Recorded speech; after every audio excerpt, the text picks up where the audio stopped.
Hi guys, നമ്മുടെ ലൈഫിൽ നമ്മൾ കാണുന്നവര് നമ്മളെ എങ്ങനെ സ്വാധീനിക്കുന്നു എന്ന് നമുക്കൊന്ന് നോക്കിയാലോ. ഇത് വളരെ സിമ്പിൾ ആയ ഒരു രീതിയിൽ ഞാൻ പറഞ്ഞുതരാം. ആദ്യം ഒരു 3 ഗ്ലാസ് വെള്ളം എടുക്കാം. ആദ്യത്തെ ഗ്ലാസ്സിലേക്ക് ഒരു സ്പൂണ് പഞ്ചസാര ഇടാം. രണ്ടാമത്തെ ഗ്ലാസ്സിലോട്ട് കുറച്ച് വെള്ളം ഒഴിക്കാം.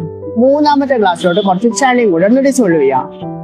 ആദ്യത്തെ ഗ്ലാസ് എന്ന് പറയുന്നത് വളരെ പോസിറ്റീവായിട്ട് നമ്മളെ ഇൻഫ്ലുവൻസ് ചെയ്യുന്ന ആളുകളെ പോലെയാണ്. അവർ വരുന്നത് നമ്മുടെ ലൈഫിൽ പോസിറ്റീവായിട്ടുള്ള ഒരുപാട് ഇമ്പാക്റ്റുകൾ നമ്മളെ ഒരുപാട് മോട്ടിവേറ്റ് ചെയ്യാനും ഒക്കെയാണ്.